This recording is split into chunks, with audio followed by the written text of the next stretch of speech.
On today's episode, we are talking about the departure of Alexander Radulov, yet another older member of the Dallas Stars, supposedly leaving the team. We'll talk about his time in Dallas, talking about the overall change we are seeing within the Stars organization, and then talk about game one of the Western Conference Finals on today's episode of Locked On Stars.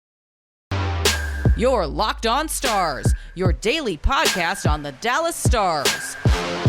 Part of the Locked On Podcast Network, your team every day.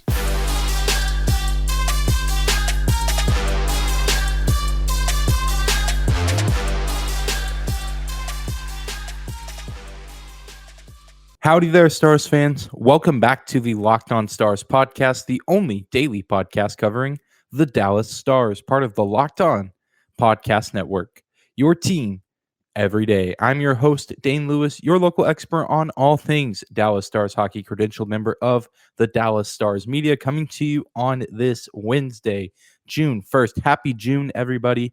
We're almost halfway through 2022, which is insane to me. This year is flying by incredibly fast. Whether or not that's a good thing is to be determined. But thank you for stopping by today's episode of Locked On Stars. Whether this is your first time here or you are a recurring listener, thank you for checking in and making us your first listen every single day. Be sure to subscribe to our show and follow our show if you do not do so already on YouTube, on your favorite podcasting platform. You can leave a comment down below or a rating or review. Those are some of the best ways to help the show grow and expand and continue to capture this great audience that we already have that tunes in every Monday through Friday. But keeping in tune with some of the things we talked about yesterday. Yesterday, we talked about Jason Spezza retiring from the NHL, a guy who played for the Dallas Stars. Today, we're shifting the focus to someone else, and this one might hit a little bit closer to home or feel, I guess, just with recency bias, maybe hits a little bit harder. But it seems that Alexander Radulov, his days as a Dallas Star seem to be a thing of the past. On Tuesday, an account on Twitter called the World Hockey Report did tweet that Alexander Radulov, 35 years old, would be signing with, and I'm probably about to butcher the mess out of this name, the Ak Bars Kazan in the KHL. That's a league kind of over in Asia. I think they have teams in China, in some parts of the Middle East and Russia. But it's a league that I believe Alexander Radulov did play in at some other points earlier on in his career, because he is from Russia. So that's an area of the world where he's from and familiar with, and has played hockey there before. But it was tweeted there, and even the team's account, if you go find it on Twitter and Instagram, they put out this insane kind of epic Jurassic Park reveal image. It's the scene of the little kid with the night vision goggles, sunk binocular things, and where a dinosaur typically pops up, it's the night vision, and then it's this photoshopped image of Alexander Radulov with the dinosaur roars, seemingly telling us that Radulov will be coming to play in the KHL next season. I believe his deal is for like $2.4 million a year, but nonetheless, it looks like his days as a Dallas Star and potentially his time in the NHL has come to an end, which is very, very sad, but it's something that I anticipated seeing this offseason, given that he is 35 years old. His production was not where we wanted it to be this past season. He was a guy that we were kind of waiting on all year, saying, okay, now, like, hopefully Rads can break out now, or this is going to finally be the time of the season where we see Alexander Radulov return to form. But it just never really happened, despite him establishing some decent chemistry with some of the younger players, especially Jacob Peterson. Alexander Radulov, pretty much a shell of his former self this past year. And despite only being a Dallas Star for 5 seasons, it's easy to say that Alexander Radulov became a fan favorite very quickly. And of course, he's kind of been to multiple parts of the league, again, taking some breaks in between, but he did play 3 seasons in Nashville with the Preds. He played with them from 06 to 08, and then again in 2011 and the 2012 season. And then he did spend 1 season in Montreal in the 16-17 season, and then spent the rest of his time in the NHL in Dallas with the Stars. And it's easy to see why he became such a fan favorite, especially early on in his days here in DFW. He had 72 points in both of his first 2 seasons. In the 17-18 season, that was 3rd best on the team. That was back in the days when it was the top line of Benn, Seguin, and Radulov. It was so fun to watch. And then in the 18-19 season, his 72 points were second on the team. And he led the team in goals in the 2019 playoffs and was second on the team in points. And he was just an incredibly huge presence on the Stars playoff runs whenever he was a member of this franchise. He had 3 goals against the Predators in that first round series in 2019. And then, of course, you have to talk about many of his moments in the 2020 Stanley Cup run. He scored the game-winning goal in overtime in Game 4 of that game against the Calgary Flames in round 1. We talked about it earlier on before the first round of the Stanley Cup playoffs that the Stars were almost down 3-1 in that series. It looked like they were going to drop Game 4. They come back to tie it, and then Alexander Radulov is actually the one who gets the game winner and evens the series for the Stars then. And the rest of that playoffs is kind of history, but there's still bits and pieces of Rads sprinkled out throughout that playoff run. 2 goals in Game 1 against the Colorado Avalanche, which was a win for the Stars to start the second round. But then Game 7, which many remember as the Joel Kiviranta game where he had the hat trick, he scored the game winner. Alexander Radulov had 2 goals in that game as well. So as much as we love to talk about Kivi in that game, you do have to tell about Rads' effort whenever you tell that story. And then, of course, he played a huge role in the Western Conference Finals as well.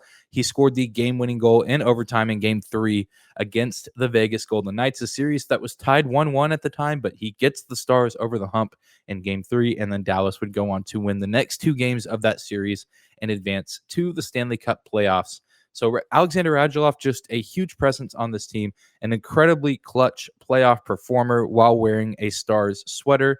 And just at the end of the day, I mean, he did all those things, but he was just one of the most fun guys to watch on the Stars team. I mean, he had the most contagious energy on the entire roster, and his energy, his enthusiasm was just unmatched. And not only did it spread to the guys on the ice that he played with, but it spread to everybody in the building. I mean, I think Stars players, they just feed off the energy of the fans. And so, of course, the fans, feed the energy that the players have. But then I think it comes back when fans see players like Alexander Radulov celebrate the way that he does, get excited the way that he does, be as invested in the game as he is, it flips back. And so it's just a give and take situation between player and spectator. And he was just such a joy to watch because you could tell how much he enjoyed being out there on the ice with his teammates night in and night out. And that was one of the biggest shames of not seeing him produce as many big numbers this season, as we saw less Alexander Radulov-centered celebrations. But I mean, this was kind of an inevitability coming into this offseason. He wasn't taking up too much cap space, but just a guy at that age with the amount of production or lack thereof that we've seen in the past year or two, it was really only a matter of time before we saw him depart. So haven't seen anything denying these claims, but haven't really seen any verified sources confirm this yet. But with the team in the KHL tweeting that video about Alexander Radulov, it seems like a certainty, and it's a move that makes sense. He was going to become a UFA in this offseason, so makes total sense that he would be moving on, moving closer to home. Good for him. I wish Alexander Radulov the best of luck in all of his future endeavors in hockey and beyond, and I know that he will always be a Dallas Star, and if he ever comes back and just watches a game or visits the AAC and they put him up on the screen, I know that the fans in Dallas will be very excited to see him. But we're going to continue to talk about this new age of Dallas Stars hockey, and you can't get to the new age without the passing of an old age. All of these guys retiring and moving on to different walks of hockey life have made me ponder about what stage of life the Dallas Stars are currently in, and we're going to talk about it after we take a quick break.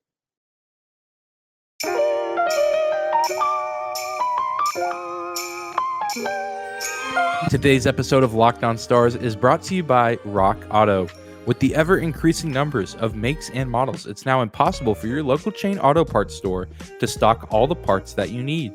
Why endure often pointless or seemingly intimidating questioning and wait while the person behind the counter orders the parts on their computer, choosing the only brand that their warehouse happens to carry? You have computers with access to rockauto.com at home and in your pocket. Save time and money when using Rock Auto. Rock Auto's prices are reliably low for every single customer, and they're a family business serving do-it-yourselfers for over 20 years. And they have everything that you could possibly need, from brake parts to tail lamps, motor oil, and even new carpet. Go to rockauto.com right now and see all the parts available for your car or truck. Write Locked On in their How Did You Hear About Us box so they know that we sent you. Amazing selection, reliably low prices, all the parts your car or truck could ever need at rockauto.com.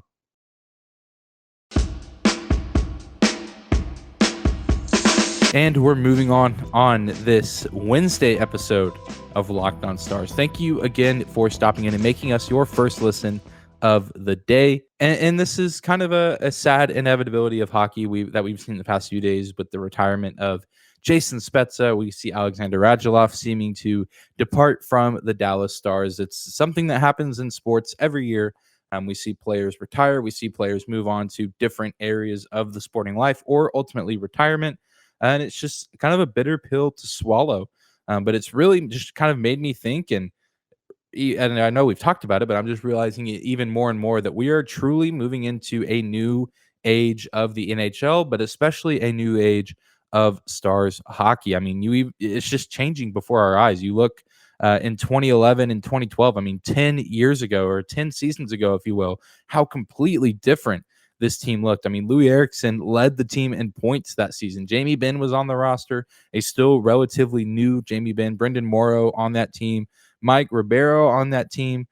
Ribeiro, Eriksson, Jamie Benn, the top three scorers. Eriksson leading, Jamie Benn second, Ribeiro third. I mean, that is just a completely different looking team, which obviously you don't see too many players stick around for 10 years. Jamie Benn clearly has been around for that long, but a lot of the other guys on that team, if you go take a look, are either on other teams right now, but probably on their last contract or soon to retire, or they're already retired. And I mean, obviously, again, that is 10 years ago, but you even look how different the Stars roster looked in 2015. I mean, of course, you had Jamie Benn, you had Tyler Seguin, John Klingberg, Jason Spezza, Alex Goligoski, who was on that 2011-2012 team, who's now in Minnesota.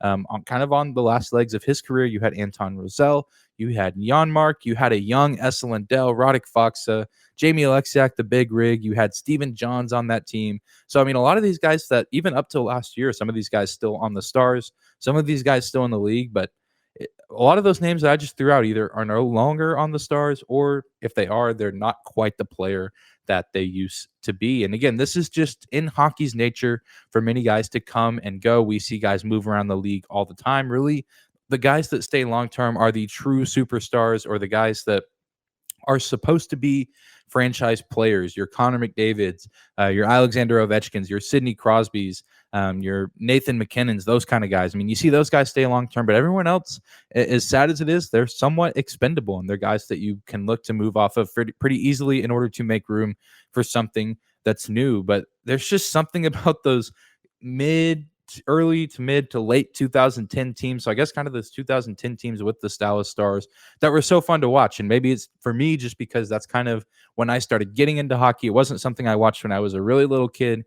And so like the pre-Jamie Benn days are just, it's not a whole lot that I know about. I know Mike Modano was the biggest Dallas Star ever and probably still is even to this day, but not a whole lot of knowledge there. But kind of getting into Dallas Stars hockey in the mid 2010s, especially the late 2010s, I think that's what makes them hold such a special place in my heart. And a lot of these names like Spezza and Rads were a huge part of that. And we're starting to see a lot of those guys fade away. Spezza's retired. Alexander Radulov is gone. Goligoski, like I said, played for the Minnesota Wild this past season, but seems to be at the end of his career. Tyler Seguin and Jamie Benn starting to show their age a little bit. John Klingberg may be on his way out. Of course, we still have Esa Lindell, who's in the middle of his career, Radek Faksa, but neither of those guys have really panned out to be superstar caliber players. So who knows how much longer they'll be around with the Stars. It's just crazy. So many of these names are guys that they've just been namestays on this Dallas Stars team and franchise for so long, but they're either moving on and no longer on the team, or they're no longer these center pieces. And that's okay, because that's how sports work. And thankfully, the Stars seem to be in good hands. We have this new generation coming in, and we'll get to see kind of who sticks and who ends up sticking around for a long time. I mean, we have Jake Ottinger, we have Jason Robertson, Rope Hintz, Jacob Peterson, and then even just at the prospect level, you have Wyatt Johnston, you have Maverick Bourque, you have Logan Stankoven, so many other guys that I haven't even mentioned. But I mean, this happens to every team, and every team goes through their cycles of kind of the changing of the guard, if you will. But it's just, we'll look back on this and kind of see this as we're in the middle of it, because we still have these older generation players that can lead the way, that can be mentors on the team, that can guide these younger guys through, like show them the ropes of the NHL and show them how to be successful players, how to be good professional players, how to have a good presence in the NHL while also trying to balance life outside of hockey. Because it's important to have those veterans on the team. I mean, that's how good championship teams are built. You look at the 4 teams left in the Stanley Cup playoffs, and it's a good mixture of veterans and young talent. And that's really what it's all about. And I think that's what makes this Stars franchise special and what puts them in a good space right now. I think many will overlook them as a team to truly be in a Stanley Cup window right now. And I think that's fair. But at the same time, I think they showed this year that they were a dangerous team in the first round, and they fell short by 1 overtime goal in a Game 7. I mean, if the Stars score that game-winning goal in Game 7, I'm not saying that they would be in the conference finals right now, but who knows how the rest of the playoffs could have shaped out for them or for the rest of the Western Conference. It's truly just one of those what-if situations, and I think we saw how truly special this young group is. And with the idea of a new coaching staff coming in that can maybe kind of revolutionize the way that this Stars team functions, it's scary in some ways just because of the uncertainty, but it's also exciting for the exact same reasons that we could potentially, be seeing a true change of culture and player names and leaders of this franchise, and hopefully for the better. Hopefully we'll get to look back on this moment and say, wow, we were really witnessing the beginning of something spectacular. We were witnessing the beginning of, the next dynasty of NHL hockey. That might be a stretch. I could just being dramatic there. That could be an overreach, but that's something that we could be looking back on, and that makes it really exciting. So despite the sadness of seeing all of these young guys, or older guys, kind of retire or go to different teams or go to different leagues, we can have hope for the future of the Dallas Stars, that we are in good hands and only good things can come from this. I mean, the best is yet to come. I mean, making the playoffs this year and going to Game 7 against the Calgary Flames might have been overachieving a little bit, but I think it leaves this franchise in a good spot. Well, I mentioned the Western Conference Finals a second ago, and after we take a quick break, we're going to talk about Game 1 and how exciting it was and how good a game like this is for the NHL.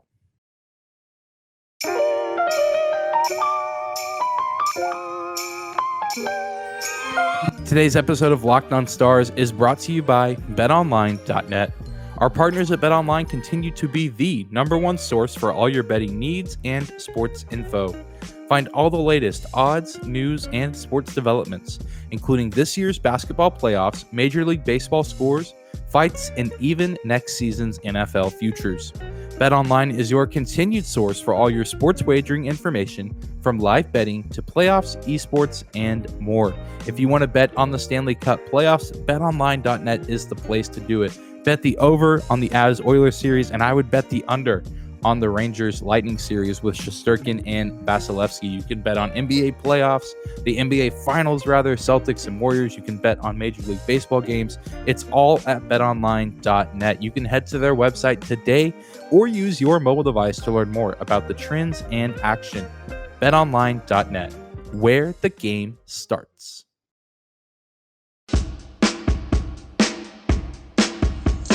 And we're closing out today's episode of Locked On Stars, talking about Western Conference Finals Game 1. And can we get 6 more games of what we just saw? At the time of recording this, I'm about 30 to 45 minutes removed from the end of Game 1 between the Colorado Avalanche and the Edmonton Oilers. And I know many Stars fans, including myself, not really excited to see the possibility of the Avalanche winning a Stanley Cup. I certainly do not want them to win the Stanley Cup, but boy, oh boy, do I want to see 6 more games of what we saw on Tuesday night. I mean, 14 goals scored. It was an absolutely electric game from the first puck drop until the very end. I mean, no shortage of offense, no shortage of drama at any point in this game. We see both starting goaltenders get pulled, which is something many of us probably expected multiple times in this series. We talked about it yesterday, just the amount of firepower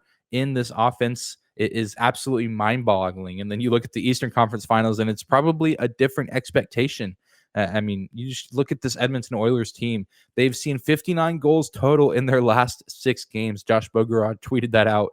I mean, that's just bonkers numbers, the amount of offense that we've seen in the games involving the Oilers and even the Avalanche, which with the Oilers, it's even crazier because their last series was against the Calgary Flames, who, whenever the Flames played the Stars, goals were at a premium. And then all of a sudden they play the Oilers, and it's just a completely different series. And I think that's why the Oilers had the advantage, because they had to play a little bit more of an offensive series against the LA Kings in round one, whereas the Flames were a little bit more back on their heels, I think, in round one against the Stars. I think that gave the Oilers the advantage, and they took it and they won that series in 5. But it was such a high scoring affair, and all of the stars in this third round series came out to play. I mean, McDavid got a goal, McKinnon got a goal, Hyman got a goal, Makar got a goal, Rantanen and Nugent Hopkins got a goal. Just everybody, all the big names on these teams got goals, and it came down to pretty much a 1-goal game.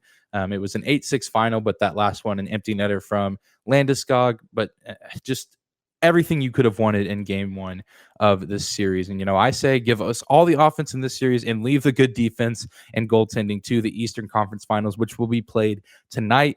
Very, very excited for that matchup. I don't anticipate that we'll see the goaltenders get pulled in that game. I really hope they don't. I hope we get a great showing from Igor Shesterkin and Andrei Vasilevsky. And, you got to approach these conference finals like a well-balanced diet. One day, give us all of the offense, give us all of the electricity as far as the movement of the puck, the goals, the slap shots, the one-timers. And then on the other day, give us really solid goaltending, give us really good blocks, give us really good body checks on the boards, give us that really nice low-scoring 2-1, 3-2 type game between the Rangers and the Lightning. I think that's a pretty good way to close out the third round of the Stanley Cup playoffs before we eventually move on to the Stanley Cup finals themselves. But this is what playoff hockey is all about. 2 teams that are offensive juggernauts that we're expected to be at this point in the playoff bracket, and they live up to the moment. They don't shy away from the moment and give us a dud of a game. They live up to the hype. They deliver a fantastic game late in the playoffs, big moment, national television. The star players are the ones showing up and making the plays. I mean, it's everything you could ask for. And I mean, I love the NBA. I love watching the NBA playoffs, but we can all admit if you've been watching them at home, a lot of those games have been blowouts. They haven't been particularly close. It's been way more bad, boring games than there have been really exciting games. Whereas in the Stanley Cup playoffs, it seems like just about every game is exciting. Even the games that seem like blowouts or, one-sided, there's still thrilling moments in those games as well. And it's a lot more interesting to watch this year. I mean, I feel like it can flip-flop back and forth. Some years the NBA is more exciting. Some years the NHL has more intrigue. And I think this is definitely one of those years that the NHL has the upper hand on the NBA. Although I do love both. I enjoy watching both. But man, this first game against the Avs and Oilers was all that I wanted it to be. And I cannot wait to hopefully, knock on wood, watch 6 more games of that. And it just makes me think if the Stars were somehow in this situation, which I don't think they would be, if they had gotten past Calgary, I don't know if they get past that Oilers team, just because there's so much speed in this series with the Oilers, but also with the Avs. Just watching guys enter the zone. I mean, that's something that most of the Stars defensemen, I think every Stars defenseman not named Miro Heiskanen, would have trouble keeping up with. And then the Stars also just on the other end cannot enter the zone like those other teams can enter the zone. I mean, it's just such a fast-paced game. So many of the goals scored in this game were, off of one team gets a rush chance or a really fast opportunity to score. They miss, it goes wide. The other team gets the puck as fast as they can, and then they're on a breakaway, and they score that way. So that's just not a game that the Dallas Stars team this past year was designed to play. It'd be exciting to wonder about what if they made it to the conference finals, but if they somehow had squeaked past the Oilers, I don't think at this point that there's any way they get past this Avs team, which saddens me to say because, obviously, again, we don't want the Avs to win a Stanley Cup the year that the Dallas Stars don't. But I digress. This is such a great series. This series is good for hockey. It's good for the sport. And I'm really excited to see it continue to play out. And I think the other series in the East can be good for the sport as well, but for different reasons. If we can get the offensive explosion one night and the really sound defense and goaltending the other night, I think that is the perfect balance, and that will keep all NHL fans happy. But that's going to do it for today's episode of Locked On Stars. Thank you again for tuning in, for making us your first listen every single day. For your second listen, be sure to check out the Locked On NHL podcast, covering the Stanley Cup playoffs from the first round all the way to the final Horn in the Stanley Cup Finals. You can hear the latest news and opinions from our local experts every Monday through Friday. It's free and available wherever you get your podcast at. Be sure to subscribe to and follow the Locked On Stars podcast. Leave a comment, rating, or review. If you enjoy the show and like what you hear, you can find and follow me on Twitter at Dane_Lewis and our show as well at Locked On Stars. Be sure to tune in tomorrow for more off-season Dallas Stars content. Thank you guys so much again for tuning in. We will see you back here tomorrow.